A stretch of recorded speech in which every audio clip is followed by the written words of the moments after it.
Take a look at the trailer for Terror in the Skies, which may or may not be just another Snakes on a Plane. Let's find out.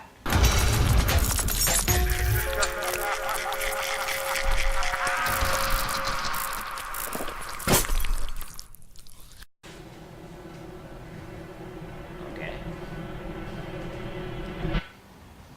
In the news today, yet another sighting of the infamous Chicago Mothman.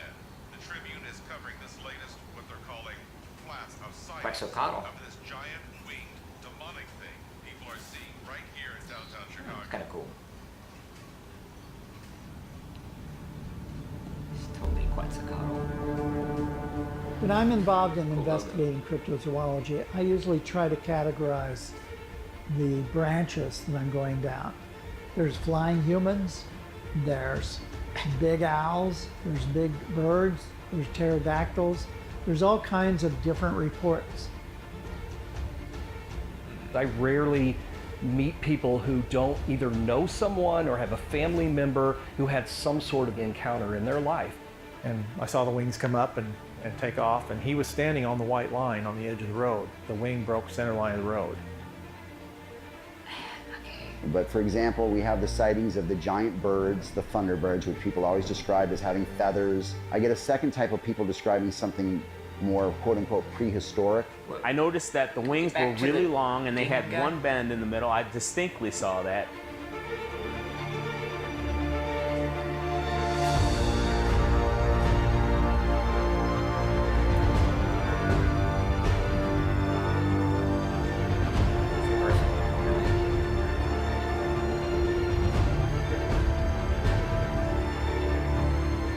In early May of 2017, I had seen 3 reports come through the MUFON database, and they each described a bat or bird-like being.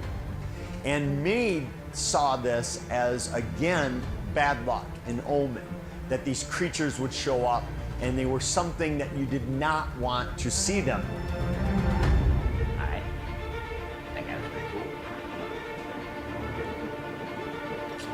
Alright, I had to do a quick a quick check before I started this, and it is a documentary as opposed to a mockumentary.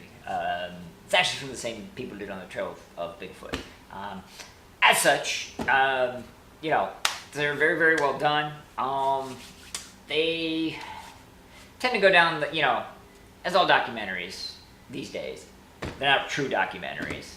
You know, they have their belief, and so this is to not as much convince you as to accept the people that are convinced as being sane and rational.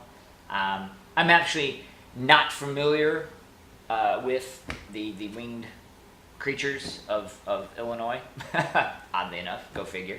I guess they're having to dig pretty deep into the old backlog here to find something after you do Bigfoot. You know, although, you know, Nessie, always there. It's always a good one. And I stand by Quetzalcoatl. It should definitely be Quetzalcoatl. That would be the coolest.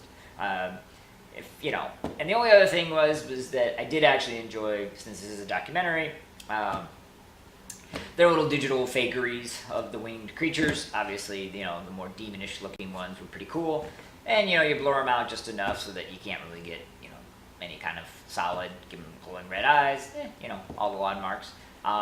This one is definitely going to fall under the kind of like, hey, it's middle of the night, I got nothing else to watch. You know, I want to educate myself, see what these people are all about.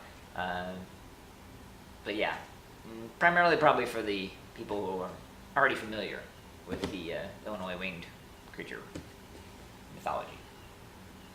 Alright, so request time. I need to know, has anybody heard of the winged creatures of Illinois?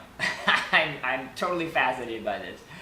If so, please let me know in the comment section below. I know that kind of every sort of state or county or municipality has its own little folklore legend thing, but I just never heard about this Illinois winged creature thing or why it has such prominence to deserve its own documentary. So please let me know if you've heard of it. I'd be very curious.